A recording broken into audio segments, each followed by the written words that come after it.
Hey there guys, in today's video we're going to be doing a review of the Crosman Vigilante CO2 BB and pellet gun pistol. Going over some of the specs of the gun, it has a 6-inch rifled steel barrel and shoots up to 435 feet per second. At the front end of the gun, underneath the barrel, there's a spot to mount flashlights or laser sights, and at the top of the gun there's also a place for optics. By pressing down on this button at the top of the gun and then moving the barrel down, we can take out this little clip here. Now this clip in particular is meant for BBs. You can see that in each of the holes it has 3 little prongs, and these hold the BB in place, whereas pellets fit snugly into the other 12-round clip. When loading one of these clips into the gun, you want to just make sure that these teeth are facing towards you and that the flat end, the other side of the clip, is facing the barrel side of the gun. After putting BBs into this clip or pellets into the other clip, you can simply put it back into place and snap the barrel back into its ready to fire position. Moving to the back of the gun, the rear notch sight is adjustable, the front fixed blade is not. Just below the rear sight is the safety. Pushing it in from the left has it on safe, pushing it in from the right puts in the ready to fire position. And just behind that is the functioning hammer. I find that it's easier to shoot when you've already pulled the hammer back.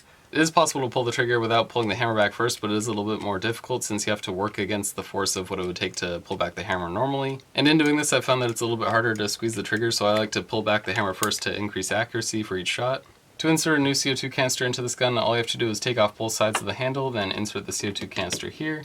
Then all you have to do is twist the style until you no longer hear CO2 hissing out, and then you'll know that it's ready to fire. Now the last thing I want to mention for the features of this gun is that it normally comes in a matte black, but right now it's painted a woodland camo. This gun was actually something that I gave to one of my friends as a birthday gift, and they were the ones that spray painted it. I think it looks really awesome, and they were kind enough to let me borrow this to make a video about it. That's going to be it for the features of this gun, so we'll go ahead and go outside and start the shooting test. In the shooting test today, we're going to be using copper BBs in the 6-round clip against these soda cans here at about a distance of 25 feet. So we'll go ahead and get started.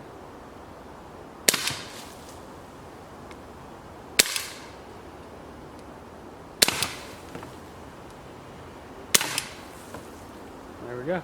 There's something just incredibly satisfying about shooting and shaking up cans of soda like that, but as for the shooting test, I was able to get all 3 cans in 4 shots. Something to keep in mind is that I can still use a lot more practice with this gun, as well as I'm using copper BBs. Currently I don't have the clip for the pellets, but if you were to use .177 caliber pellets that are meant to go in that clip, you'd have a more accurate shot than these cylindrical BBs that I'm using. All the same, as you've seen in this video, it's pretty good for short range target practice regardless of if you use BBs or pellets. The last thing that I want to reiterate is that this is a BB and pellet gun, not an airsoft gun like most of the other stuff featured on my channel. So please, if you are to purchase one of these, never aim it at anything that you don't intend to destroy.